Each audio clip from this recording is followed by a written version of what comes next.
అమ్మ అనే పలుకు ఎంత తియ్యనైనదో. అమ్మ అని జగన్మాతని ప్రేమగా పిలిస్తే చాలు, కడుపులో ఉన్న కష్టం ఇట్టే అమ్మకు తెలిసి వెంటనే మీ కష్టాన్ని తీరుస్తుంది. దసరా దేవి శరన్నవరాత్రులలో కలశం అఖండ దీపం లేకుండా అమ్మవారిని ఏ విధంగా సులభంగా పూజించవచ్చు ఇంట్లో అనే విషయాన్ని మీకు ప్రతి ఒక్క రోజు కూడా పూజ ఎలా చేసుకోవాలని ఒక్కొక్క వీడియో ద్వారా మీ అందరికీ షేర్ చేస్తున్నానండి. దేవి శరన్నవరాత్రులు అప్పుడే మనం 5వ రోజుకి చేరుకున్నాం.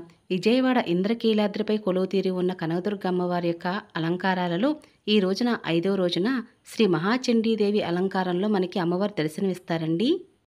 మరి మహాచండీదేవి అమ్మవారిని పూజ ఎలా చేయాలి, పాటించవలసిన నియమాలు ఏమిటి, అలాగే ఏ ఏ స్తోత్రాలు చదవాలి, చండీదేవి అమ్మవారికి ఏ నైవేద్యం సమర్పించాలి అనే విషయాలన్నిటి గురించి మరెన్నో మీకు పూజలో వచ్చిన సందేహాల గురించి కూడా మీకు ఈరోజు పూజా విధానంలో చెప్పడం జరుగుతుందండి.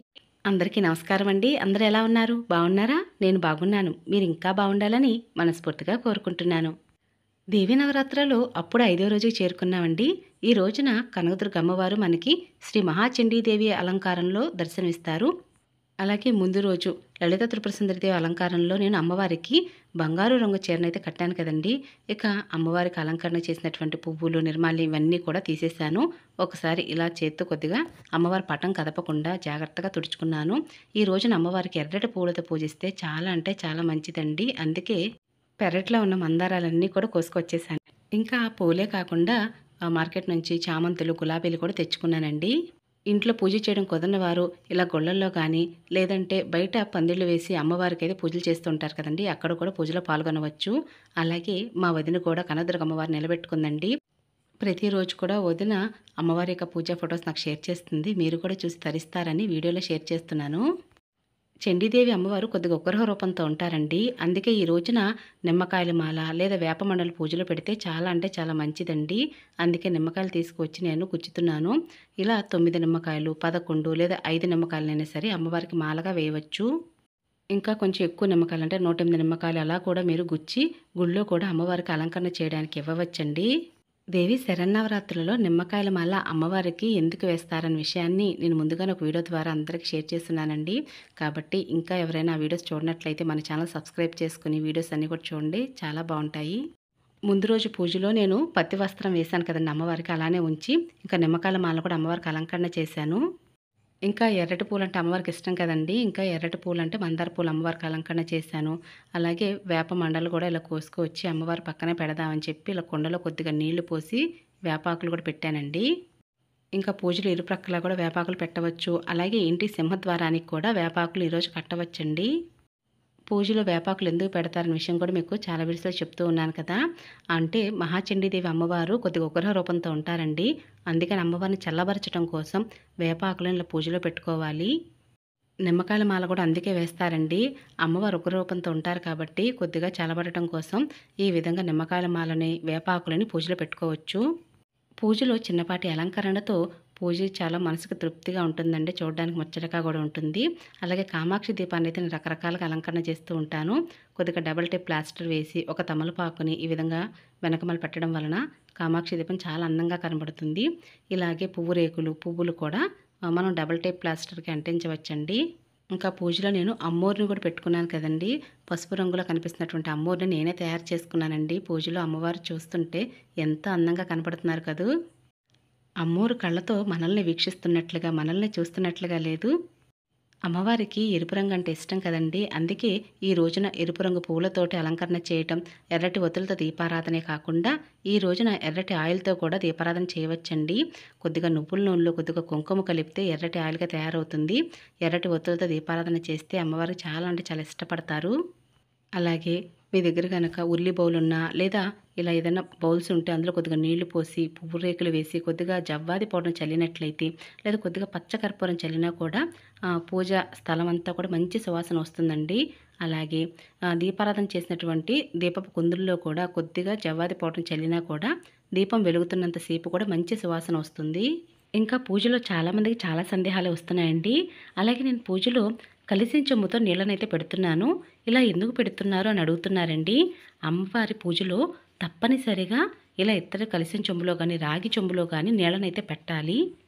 అలాగే ప్రతిరోజు కూడా చెంబును శుభ్రపరుస్తూ నీళ్ళను మారుస్తూ నీళ్ళనైతే ప్రతిరోజు కూడా పూజలో పెట్టాలండి. అలాగే మహానైవేద్యం అంటే ఏమిటి? అసలు మహానైవేద్యాలు ఏమేమి పెడతారు? అసలు ఎప్పుడు పెడతారని అడుగుతున్నారండి. మహానైవేద్యం అంటే మధ్యాహ్నం పూట దేవుళ్ళకి పెట్టే ఆహారాన్ని మహానైవేద్యం అని అంటారు. మధ్యాహ్నం అంటే మధ్యాహ్నం 12 గంటలకి సరిగ్గా 12 గంటలకైతే పెట్టే నైవేద్యాన్ని మహానైవేద్యం అంటారు. మహానైవేద్యంలో ఏమేమి పెడతారు అంటే అన్నము, పప్పు కలిపి వండుతారు. లేదా అన్నము విడిగా, పప్పు విడిగా వండుతారు. ఇంకా కూరలు కూడా పెడతారండి. కూరల్లో ఉల్లి, వెల్లుల్లి లేకుండా సాత్వికమైన ఆహారాన్ని అయితే పెడుతూ ఉంటారండి. ఇలా ప్రతి గుడిలో కూడా మధ్యాహ్నం సరిగ్గా 12 గంటల సమయానికి మహానైవేద్యం అంటే భోజనాన్ని వండి ఎవరూ చూడకుండా క్లాత్ అది కప్పి ఎదురు రాకుండా పక్క నుంచి వెళ్ళి అలాగే డప్పులతోటి తాళాలతోటి తీసుకువెళ్ళి మరి మహానైవేద్యం పెడుతూ ఉంటారండి. ఇలా ఇంట్లో కూడా మహానైవేద్యాన్ని పెట్టవచ్చు. అంటే మనం ప్రత్యేకమైన పూజలు చేస్తున్నప్పుడు, వ్రతాలు చేస్తున్నప్పుడు లేదా దేవి నవరాత్రుల్లో 9 రోజులు కూడా అమ్మవారిని పూజిస్తున్నప్పుడు తప్పనిసరిగా మహానైవేద్యం అయితే మధ్యాహ్నం పూట పెట్టాలండి. కాబట్టి మహానైవేద్యాన్ని మధ్యాహ్నం పూట అమ్మవారికి ప్రతిరోజు కూడా పెట్టవలసి ఉంటుంది. శ్రీ మహాచండీదేవి అమ్మవారు ఉగ్రహ రూపంతో ఉంటారు కదండి. అమ్మవారిని చల్లబరచడం కోసం ఈ రోజున మంగళకరమైన జలంతో అభిషేకం చేస్తే చాలా అంటే చాలా మంచిది. మీ అందరికీ తెలుసు కదండి, మంగళకరమైన జలము అంటే పసుపు, కుంకుమ, అలాగే జవ్వాది పౌడరు, పచ్చకర్పూరము, ఇంకా సుగంధభరితమైన సువాసన వచ్చేటటువంటి నీళ్లతోటి అమ్మవారికి ఈ రోజున అభిషేకం చేస్తే చాలా అంటే చాలా మంచిదండి. చండీదేవి అమ్మవారు ఆగ్రహ రూపంతో ఉంటారు కాబట్టి అమ్మవారికి ఇలా అభిషేకం చేయటం ద్వారా చల్లబడి ప్రశాంతంగా ఉంటారు. చండీ అనగానే మనకి గుర్తుకు వచ్చేది చండీ హోమం అండి. చండీ హోమానికి చాలా ప్రాధాన్యత ఉంది.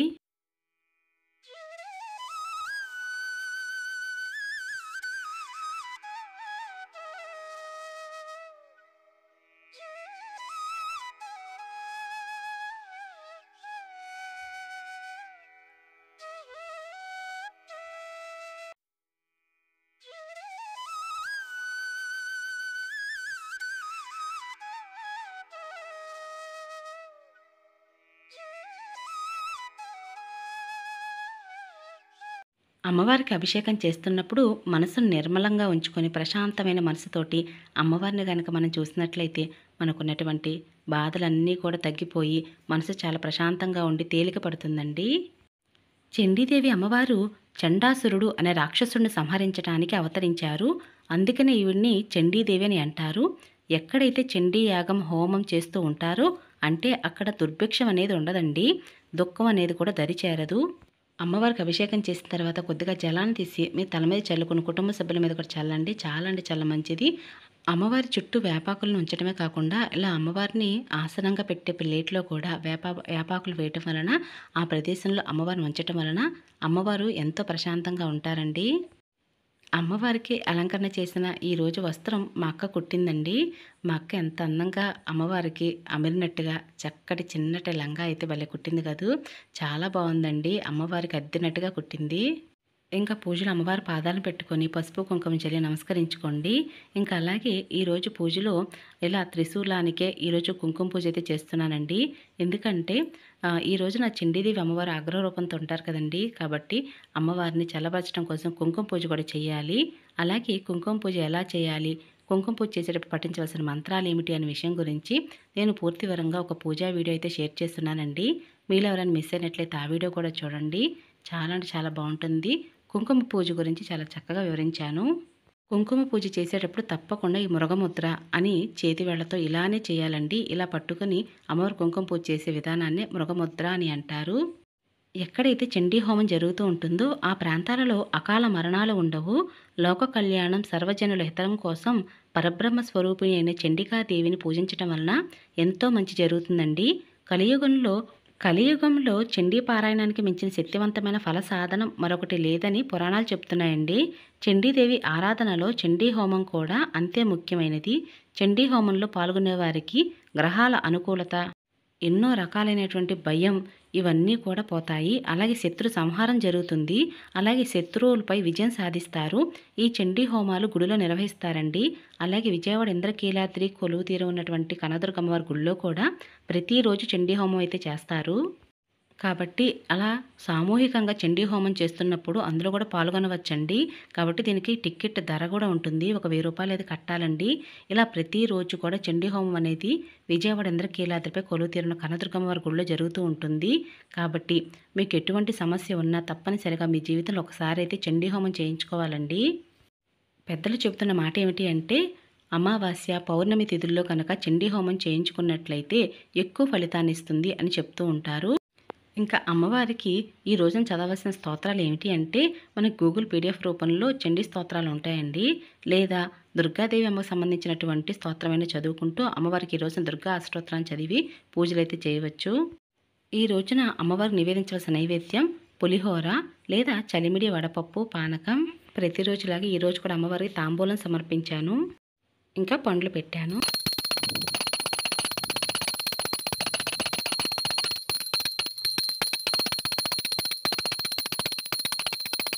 ఈ రోజున అమ్మవారికి ముద్ద కర్పూరంతో హారతి లేదా పచ్చహారతి ఇవ్వండి. చాలా అంటే చాలా మంచిది. దీపదూప నైవేద్యాలు సమర్పించి అమ్మ ఆరగించమ్మ అని నమస్కరించుకొని అమ్మవారికి చక్కగా మంగళహారతులు అద్ది మీరు కూడా తీసుకొని కుటుంబ సభ్యులకు ఇవ్వండి. అమ్మవారికి తప్పనిసరిగా 2 పూట్ల కూడా ధూపాన్ని అయితే ఎక్కువగా వేస్తూ ఉండాలండి. ముఖ్యంగా మహాచండీదేవి అమ్మవారికి అయితే ఇంకా ఎక్కువగా ధూపాన్ని అయితే వెయ్యాలి. దేవి శరన్నవరాత్రులలో చాలామంది కూడా భవానీ మాలను వేసుకుంటూ ఉంటారండి. 9-10 రోజులు కూడా భవానీ మాలను వేసుకుని అమ్మవారిని ఎంతో నియమనిష్టలతో పూజలవి చేస్తూ ఉంటారు. కాబట్టి ఈ రోజున భవానీలు ఇంటికి పిలిచి భిక్ష పెడితే చాలా మంచిదండి. లేదా వడైనా పెట్టవచ్చు. మధ్యాహ్నం పెట్టేది భిక్ష, రాత్రి పెట్టేది వడ అని అంటారు. కాబట్టి మీకు వీలైనంత వరకు ఒకరికి, ఇద్దరికి లేదా 5గురికి మీ శక్తి కొలది ఎంతమంది భవానీలకైనా ఈ రోజున భోజనం అయితే పెట్టండి. లేదా ఒక పూట భోజనం అంటే స్వయంపాక దానాన్ని బ్రాహ్మణుడికి దానం ఇవ్వండి. చాలా అంటే చాలా మంచి జరుగుతుందండి. అమ్మవారి యొక్క అనుగ్రహం మీకు శీఘ్రంగా కలిగి మీ ఇంట్లో ఉన్నటువంటి కష్టాలన్నీ కూడా తొలగిపోయి మీరు సుఖ సంతోషాలతో ఉంటారు. అలాగే ఇంట్లో చిన్నపాటి గొడవలు జరుగుతూ ఉండి ఇల్లు ప్రశాంతం కనుక లేనట్లయితే ఆ ఇంట్లో నెగిటివ్ ఎనర్జీ ఉందని అర్థం. కాబట్టి ఇలా మహాచండికాదేవిని పూజించటం వలన ఇంట్లో ఉన్నటువంటి నెగిటివ్ ఎనర్జీ కూడా బయటికి వెళ్ళిపోతుంది. ఇంకా పూజలో ధూపం వేసిన తర్వాత అమ్మవారి ప్రతిరోజు కూడా అద్దం చూపిస్తాను కదండి. అమ్మవారు చూసారు అద్దంలో చూసి ఎలా మురిసిపోతున్నారు. నవరాత్రులలో ఆ జగన్మాతను పూజిస్తే చాలా అంటే చాలా మంచిదండి. ఒకవేళ మీకు అమ్మవారిని పూజించడం 10 రోజులు కుదరినట్లయితే గుడికి వెళ్ళడం లేదా సామూహికంగా ఒక దగ్గర కనకదుర్గ అమ్మవారిని ఏర్పాటు చేసి పందిళ్ళు వేసి పూజలు చేస్తూ ఉంటారు. ఆ పూజలైనా పాల్గొనండి. చాలా అంటే చాలా మంచిది. ఇలా కుంకుమ పూజ చేసినటువంటి కుంకుమను ఒక బాక్స్ స్టోర్ చేసి ప్రతిరోజును కూడా నుదుటను ధారణ చేయండి. అలాగే ఇంటి బయటికి వెళ్ళే యజమానికి కూడా బొట్టు పెట్టండి. చాలా అంటే చాలా మంచిది. మనం ఎన్ని పూజలు చేసినా కూడా పూజలో లోపం ఉండవచ్చు, కానీ భక్తిలో అయితే అస్సలు లోపం ఉండకూడదండి. కాబట్టి మనసి తెలిసి తెలియక ఏవైనా తప్పులు జరిగి ఉంటే అమ్మ క్షమించు అని చెప్పి నమస్కరించుకోవాలి పూజ అనంతరము.